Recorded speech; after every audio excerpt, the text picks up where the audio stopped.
इस कहानी में हर किस्सा या तो मौत से शुरू होता है या मौत पर खत्म होता है। आज हम बात करने वाले हैं एक ऐसी फिल्म की जिसमें 6 अलग अलग कहानियां हैं। हर कहानी में छुपा है अकेलापन, बदला, लालच और कड़वा सच। सुनने में ये कहानियां सादी लग सकती हैं, लेकिन हर एक आपको अंदर तक झकझोर देगी। चलिए शुरू करते हैं। दूर पश्चिम में एक धूप वाली दोपहर है और बस्टर स्क्रग्स अपने घोड़े पर सुनसान जगह से जा रहा है। वो देखने में एक खुश मिजाज गाने वाला चरवाहा लगता है, लेकिन सच तो ये है कि वो इलाके का सबसे खतरनाक आदमी है जिसके ऊपर बड़ा इनाम रखा गया है। रास्ते में उसे एक शराब की दुकान मिलती है जहां वो पीने के लिए रुकता है, लेकिन बारटेंडर उसे व्हिस्की देने से मना कर देता है क्योंकि वो एक बंद किया हुआ ड्रिंक है और इसलिए सिर्फ बुरे लोगों को ही मिलेगी। बस्टर ये समझाने की कोशिश करता है कि उसे उसके साफ सुथरे चेहरे और हंसमुख स्वभाव से नहीं आंकना चाहिए क्योंकि वो भी एक बुरा आदमी है, लेकिन कोई उसकी बात नहीं मानता और एक चरवाहा तो उसे लात मारकर बाहर निकालने के लिए लड़ने को भी तैयार हो जाता है। ये चरवाहा जल्दी ही समझ जाता है कि उसने किसे कम आंका क्योंकि बस्टर बहुत तेज है और 1 सेकंड में अपनी बंदूक निकालकर शराब की दुकान में हर एक आदमी को गोली मार देता है। इसके बाद बस्टर थोड़ी दूर और जाता है जब तक कि वो फ्रेंचमैन गुल्च नाम के एक ऐसे शहर में नहीं पहुंच जाता जहां वो पहले कभी नहीं गया था। उसका पहला पड़ाव वहां का सैलून है जहां उसे हथियार रखने की मनाही के चलते अपने सारे हथियार दरवाजे पर छोड़ने पड़ते हैं। फिर वो पास के एक टेबल पर पोकर के खेल में शामिल हो जाता है इस शर्त पर कि वो उस खिलाड़ी के पत्ते लेगा जो अभी अभी गया है। बदकिस्मती से जब बस्टर पत्ते देखता है तो उसे पता चलता है कि आखिरी खिलाड़ी इसलिए चला गया क्योंकि उसके पास डेड मैन्स हैंड था और वो उसे खेलने से मना कर देता है, जिससे दूसरे खिलाड़ी खासकर डरावना जो गुस्सा हो जाते हैं। खुद को नियमों से ऊपर समझते हुए जो बस्टर को डराने के लिए अपनी छिपी हुई बंदूक निकाल लेता है, लेकिन वो जल्दी से टेबल पर एक डीली तख्ती को लात मारकर बंदूक को मारकर उसके मालिक की तरफ घुमाकर अपना बचाव करता है, जिससे जो तुरंत मर जाता है। इस घटना से सैलून में बहुत तनाव हो जाता है, इसलिए बस्टर जो के बारे में उसी वक्त एक गाना बनाकर गाने लगता है, जिससे सभी लोग साथ में गाने और नाचने लगते हैं। उनकी ये खुशी अचानक जो के भाई से रुक जाती है, जिसे पता चल गया है कि क्या हुआ था और वो बदला लेने के लिए बस्टर को लड़ने की चुनौती देता है। एक बार फिर बस्टर साबित करता है कि वो इलाके का सबसे तेज बंदूक चलाने वाला है और उस आदमी की हर उंगली को अच्छे से शूट करने के बाद वो आखिर में उसे सिर्फ दिखाने के लिए शीशे में देखकर मार डालता है। बस्टर हमेशा की तरह खुश और घमंडी महसूस कर रहा होता है जब अचानक एक और गाने वाला चरवाहा शहर में आता है। ये एक बच्चा है जो बस्टर को लड़ने के लिए चुनौती देता है। ये मुकाबला पिछले वाले से भी तेज होता है, लेकिन इस बार बस्टर मर जाता है क्योंकि आखिरकार उसे कोई ऐसा मिल गया है जो उससे तेज है। जैसे ही उसकी जान निकलती है, बस्टर मानता है कि उसे ये पहले ही समझ लेना चाहिए था क्योंकि आप हमेशा सबसे ऊपर नहीं रह सकते, और वो बच्चे के गाने में भी साथ गाता है। इस बीच न्यू मैक्सिको में एक जवान चरवाहा एक सुनसान बैंक ढूंढता है और उसे लूटने की कोशिश करता है। बैंक का क्लर्क मदद करने का नाटक करता है और पैसे लेने के लिए झुकता है, लेकिन असल में वो भागने से पहले ध्यान भटकाने के लिए अपने छिपे हुए हथियार चलाने की तैयारी कर रहा होता है। चरवाहा गोलियों से बच जाता है और बिना देर किए कैश बॉक्स से पैसे निकाल लेता है, लेकिन जैसे ही वो बाहर भागता है, क्लर्क उस पर गोली चला देता है और उसे एक कुएं के पीछे छिपने पर मजबूर कर देता है। चरवाहा वापस गोली चलाने की कोशिश करता है, लेकिन उसके सारे प्रयास बेकार जाते हैं। बैंकर ने अपने शरीर को बर्तनों और पैनों से ढक लिया है जो सभी गोलियों को मोड़ देते हैं। इस फालतू सुरक्षा की वजह से क्लर्क इतना करीब आने में कामयाब हो जाता है कि चरवाहे को बेहोश कर देता है। जब चरवाहा कुछ घंटों बाद उठता है तो वो खुद को एक पेड़ से बंधा हुआ पाता है और उसके हाथ उसके घोड़े की काठी से बंधे होते हैं। पता चलता है कि एक दल ने उसे पहले ही दोषी मान लिया है और मौत की सजा सुना दी है, इसलिए ये चरवाहे के आखिरी शब्द कहने का मौका है। हालांकि चरवाहा कुछ कह पाता उससे पहले ही उन पर कोमांचे योद्धाओं के एक झुंड ने हमला कर दिया जो जल्दी से पूरे दल को मार डालते हैं, लेकिन चरवाहे को उसके घोड़े पर छोड़ देते हैं, ये सोचकर कि उसे धीरे धीरे तकलीफ देना मजेदार होगा। चरवाहा कुछ घंटे अपने घोड़े पर बिताता है और जानवर को ज्यादा दूर जाने और अपनी मौत को बुलाने से रोकने की पूरी कोशिश करता है। आखिरकार चरवाहे की किस्मत खुलती है और उसे एक पशुपालक मिल जाता है जो रस्सी काटकर उसे आजाद कर देता है और उसे सुरक्षा के लिए अपने साथ ले जाने की इजाजत देता है। 1 घंटा भी नहीं बीतता कि चरवाहे को पता चलता है कि वो उतना भाग्यशाली नहीं है जितना उसने सोचा था। पशुपालक असल में एक चोर है और जब एक और दल उन्हें ढूंढ लेता है तो वो भाग जाता है, जबकि चरवाहा फिर से पकड़ा जाता है। कुछ देर बाद चरवाहे को शहर ले जाया जाता है जहां उसे जज द्वारा दोषी ठहराया जाता है और फांसी पर लटका दिया जाता है। अंत का इंतजार करते हुए वो भीड़ में एक जवान औरत को देखने पर ध्यान लगाता है ताकि मरने से पहले वो आखिरी खूबसूरत नजारा देख सके।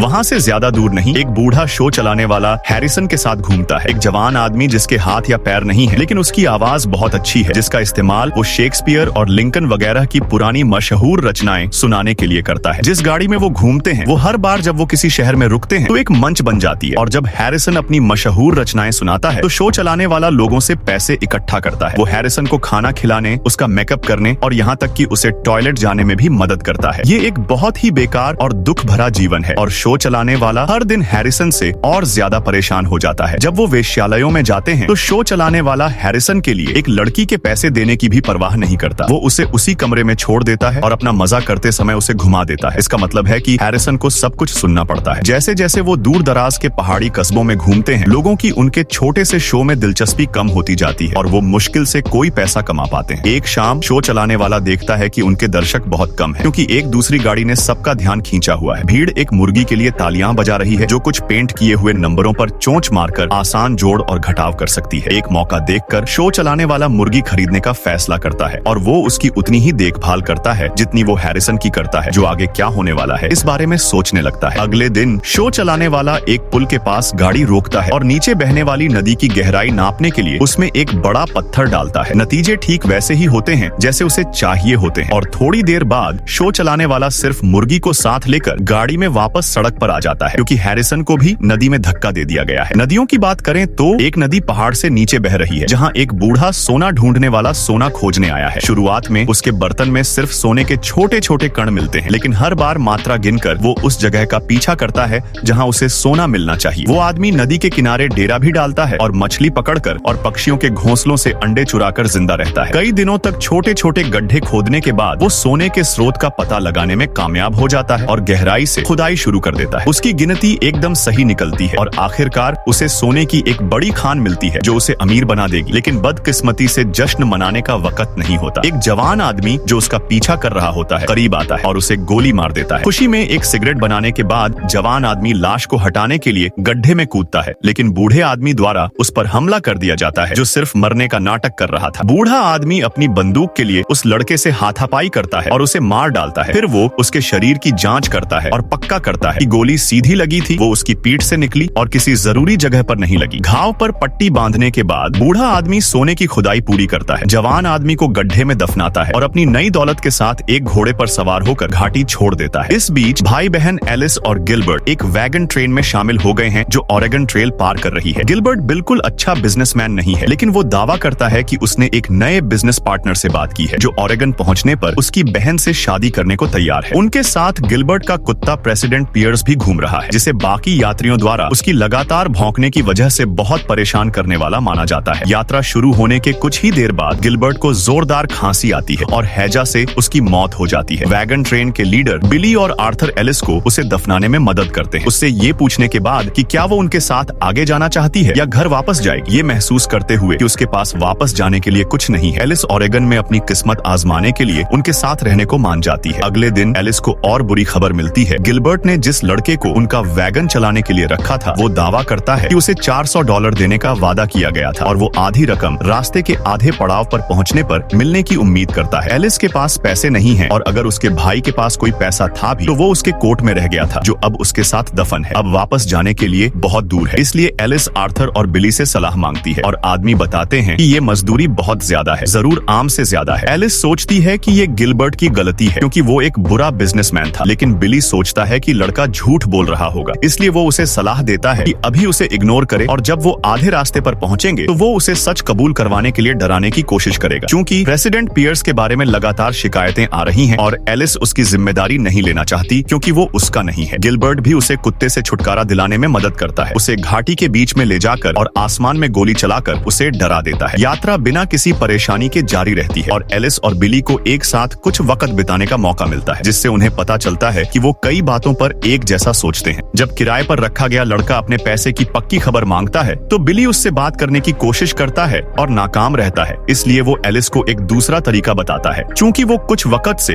वैगन ट्रेन से रिटायर होने के बारे में सोच रहा है, इसलिए वो एलिस से शादी करने के लिए कहता है ताकि वो गिलबर्ट को मरा हुआ मान सके और एक अच्छा परिवार बना सके। एलिस ये सुनकर काफी हैरान होती है, लेकिन उसे बिली भी अच्छा लगने लगा है और वो उसका प्रस्ताव मान लेती है। कुछ दिन बाद आर्थर इलाके में मिले नए पैरों के निशान के बारे में परेशान होता है और अपने यात्रियों की जांच करता है तो पता चलता है कि एलिस गायब है। पता चलता है कि उसने पास में प्रेसिडेंट पियर्स की आवाज सुनी और उसे कुछ प्रेरी कुत्तों पर भौंकते हुए देखने चली गई, जिससे वो वैगन ट्रेन से ज्यादा दूर निकल गई जितना उसे अंदाजा था। आर्थर उसे ढूंढता है और उसे जितनी जल्दी हो सके वापस लाने की कोशिश करता है, लेकिन दुख की बात है कि वो काफी तेज नहीं होते हैं और उन पर कुछ देसी लोगों के एक दल द्वारा हमला कर दिया जाता है। चूंकि उसके पास 2 हथियार हैं, आर्थर एक का इस्तेमाल अपना बचाव करने के लिए करता है और दूसरा एलिस को देता है, उसे ये कहते हुए कि अगर वो मारा जाता है तो वो खुद को खत्म कर ले, क्योंकि देसी लोगों द्वारा पकड़े जाने से मौत बेहतर है, जो उसे बहुत दर्दनाक सजा देंगे। आर्थर असल में काफी अच्छा बंदूक चलाने वाला है और सटीक गोलियों से देसी लोगों को डराने में कामयाब हो जाता है। लेकिन जब वो सोचता है कि सब कुछ खत्म हो गया है तो एक योद्धा उसे अचानक पकड़ लेता है और एक तेज वार से उसे गिरा देता है। बेहोश होने का नाटक करते हुए आर्थर देसी आदमी के करीब आने का इंतजार करता है और उसे गोली मार देता है। फिर एलिस के पास लौटता है तो उसे सबसे बुरी खबर मिलती है। उसने भी सोचा था कि वो मर गया है और उसने पिस्तौल का इस्तेमाल ठीक वैसे ही किया जैसे उसने उसे बताया था। अपना कोट उस पर डालकर आर्थर प्रेसिडेंट पियर्स के साथ वैगन ट्रेन की ओर वापस जाने लगता है, ये सोचते हुए कि वो बिली को क्या बताएगा। एक अलग सड़क पर 5 लोग एक स्टेज कोच में फोर्ट मॉर्गन जा रहे हैं, ज्यादातर सवारी के दौरान गाने के बाद, जिससे सवार सभी लोग परेशान हो जाते हैं। थिगपेन बताता है कि वो और उसका साथी क्लेरेंस अक्सर इस रास्ते पर सामान ले जाते हुए घूमते हैं, कोच की छत पर किसी चीज का जिक्र करते हुए, लेकिन ये बताए बिना कि वो क्या है। अब जब थिगपेन ने आखिरकार गाना बंद कर दिया है तो यात्रियों के बीच बातचीत शुरू हो जाती है, जिससे फर ट्रैपर अपनी हंक पापा औरत के साथ अपने पुराने रिश्ते के बारे में बात करता है, जो तब भी अच्छा चला जब वो एक दूसरे की भाषा नहीं बोल सकते थे, क्योंकि वो सोचता है कि सभी लोग अपनी बुनियादी जरूरतों में एक जैसे होते हैं। लेडी बैटजेमैन, एक पक्की ईसाई, इस विचार से नाराज हैं और सभी को याद दिलाती हैं कि सिर्फ 2 तरह के लोग होते हैं, अच्छे और बुरे। इससे इंसानी स्वभाव के बारे में एक बहस छिड़ जाती है, जिसमें फ्रांसीसी रेने भी शामिल हो जाता है। लेकिन थिगपेन और क्लेरेंस सिर्फ कभी कभार कुछ कहते हैं, मजे से देखना पसंद करते हैं। जब रेने सवाल करता है कि क्या लेडी बैटजेमैन अपने पति के प्रति वफादार रही है जबकि वो 2 साल से अलग रह रही हैं, तो लेडी बैटजेमैन इतनी गुस्सा हो जाती है कि उन्हें द्वारा पड़ जाता है। खिड़की से अपना सिर बाहर निकालकर रेने कोच को रोकने के लिए कहने की कोशिश करता है, लेकिन कोई फायदा नहीं होता, जिससे थिगपेन को ये समझाना पड़ता है कि कंपनी का नियम है कि कोच किसी भी वजह से नहीं रुकेगा। लेडी बैटजेमैन को शांत करने के लिए क्लेरेंस एक दुख भरा लोकगीत गाने का फैसला करता है, जो औरत की सफलता पूर्वक मदद करता है, लेकिन थिगपेन को रुला भी देता है। इन रहस्यमय आदमियों के बारे में जानने की इच्छा रखते हुए ट्रैपर उनसे पूछता है कि उनका असली काम क्या है, और थिगपेन बताता है कि वो इनाम के शिकारी हैं। उनकी टीम वर्क कमाल की है। थिगपेन कहानियों से अपने शिकार का ध्यान भटकाता है, जबकि क्लेरेंस जल्दी से उन्हें मार देता है। थिगपेन ये भी मानता है कि उसे उन्हें मरते हुए देखना अच्छा लगता है, क्योंकि उनके शिकार के चेहरे के भाव में कुछ खूबसूरत होता है। ये सुनकर जाहिर तौर पर बाकी 3 यात्री डर जाते हैं, जो अब इस बात से डर रहे हैं कि उनकी मंजिल पर उनका क्या इंतजार कर रहा है। एक बार जब कोच फोर्ट मॉर्गन पहुंच जाता है तो थिगपेन और क्लेरेंस अपना सामान, जो कि एक लाश निकलती है, पकड़ लेते हैं और उस होटल में घुस जाते हैं जहां सभी ठहरे हुए हैं। रेने, लेडी बैटजेमैन और ट्रैपर उतरने में ज्यादा वक्त लेते हैं, सतर्क और डरे हुए महसूस करते हैं, लेकिन आखिरकार वो भी होटल में घुस जाते हैं और रेने कोच को जाते हुए देखने के बाद दरवाजा बंद कर देता है, ये महसूस करते हुए कि अगर उन्हें जरूरत पड़ी तो बाहर निकलने का कोई रास्ता नहीं होगा। ऐसे और वीडियो देखने के लिए सब्सक्राइब करें। Peace out.